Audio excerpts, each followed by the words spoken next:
Director Fede Alvarez's newest movie, Don't Breathe, looks like a simple thriller, but is there enough substance there to actually make you hold your breath? Let's find out.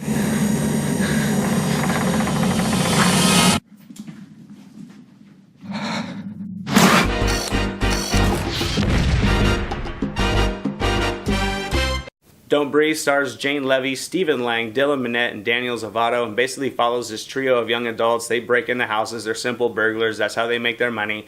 They get news that this veteran who lives in a house on the outskirts of town, who received a settlement long ago from his daughter being killed in a tragic accident, may have that settlement money in his house. He's also blind, so they decide that they're going to break into this house and try to steal it as their one final score. And once they break into this guy's house, they realize he's much more capable than they had ever predicted, and it turns into a night of terror as they just try to escape this place. I went to the Comic-Con screener of this film. Director Fede Alvarez was on site. He introduced it. You could tell he was certainly humble, but definitely proud of the film we were about to watch. He had to have liked the large turnout for the film, and after it was over, he had to have thoroughly enjoyed the large chorus of applause that it got. And honestly, I didn't have the highest expectations for this movie. The trailer made it look pretty good, but it looked like a simple thriller with a plot line that was going to play out like many other movies that we've seen before, and after watching, I was pleasantly surprised. It was a very simple story. It was a unique plot though, and it did so many things right for the genre that it was a highly interesting thriller, and it was very captivating, and it held my interest from start to finish, and it was completely engaging. The plot had a smooth flow to it. Things got going rather quickly. There was lots of misdirection in it. Just when you thought you could predict what was going to happen, it would twist and turn. This was a very tense, confined, claustrophobic thriller with a singular location,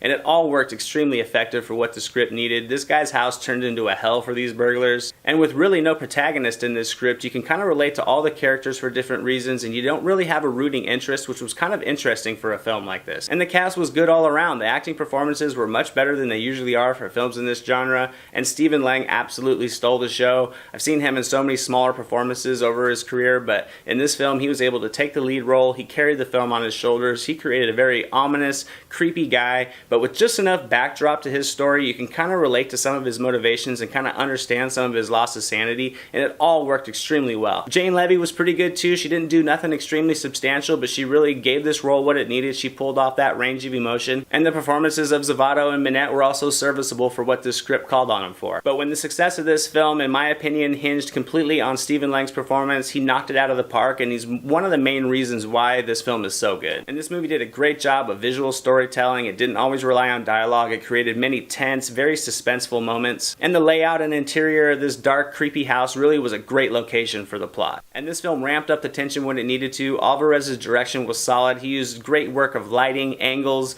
slight doses of special effects to capture some of the violence. Don't Breathe was a pleasant surprise, and I'm going to have to give it an A. For what this film wanted to be, it was a complete success. I had a great time watching it. It was entertaining from start to finish. It doesn't do anything extremely over the top, but it just stays focused. It knows what it wants to be, and it delivers. And that's really all I have to say about Don't Breathe, guys. Definitely check it out. Hope you enjoyed this quick review on it. If you have seen it and you did see a screener of it, let me know what you thought in the comments below. Did you like it? Was it a surprise to you as well? Also, here's some other reviews you can click on if you're interested, and don't forget, if you like videos like these and you'd like to see more, you can always subscribe. I'm Anthony, this is the Silver Screen Analysis, and I'll see you guys at the movies.